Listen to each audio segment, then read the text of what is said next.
Yun, so good morning guys. Welcome to my channel, Paul Vlogs Only. So for today's vlog ay papasyalan yung isang kaibigan nating magsasaka na sumubok gumamit ng Chip 330 OD Post Emergent Herbicide. So dito lang din to sa may barangay Mandili ng Taba, Pampanga.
Ay, magdamaga.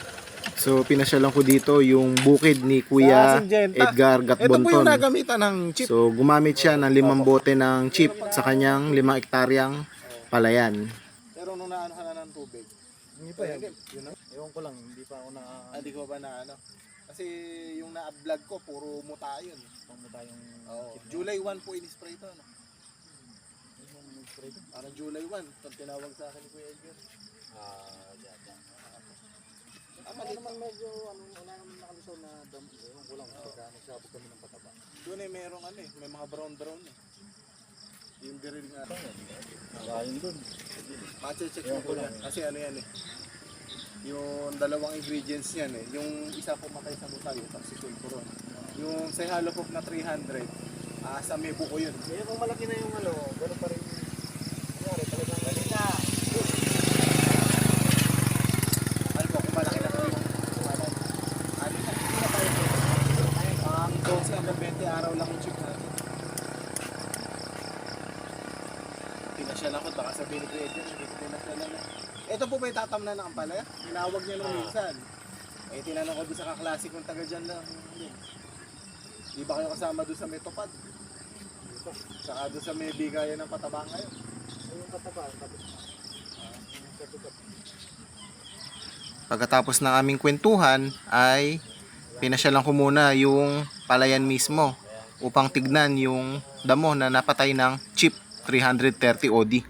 Yan, nagamitan ng chip 12 days after. Yan, bulok na siya. After Pampanga, dito naman ako ngayon sa may barangay Buga, San Miguel, Bulacan. Puntahan ko si Kuya Miguelito Payawal upang alukin ng chip.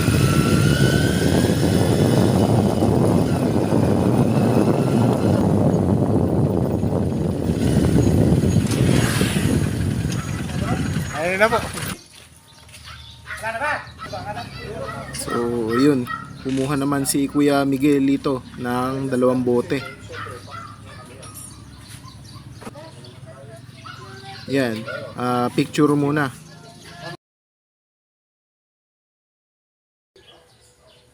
Konting kwentuhan muna. bagong harvest daw. Baka luto-luto sa babak yan. Bagong harvest ko. Ano ba yung pipinong balag ba yan? O pipinong kabalag ko? Bagong variety yun, legacy. Legacy. Legacy yung variety.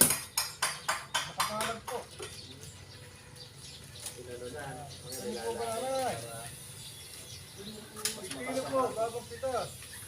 Saan isang kilo kuya? Sisenta po. Alaman, ilang bawas? Magkano po? Sisenta, 6-0. 40 na lang. 40. Ha?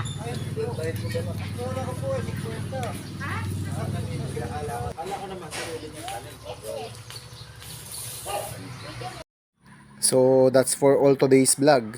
Sa mga hindi pa ho nakakapag-follow ng aking page, ay paki-follow na lang po ang Paul Vlogs Only. Salamat!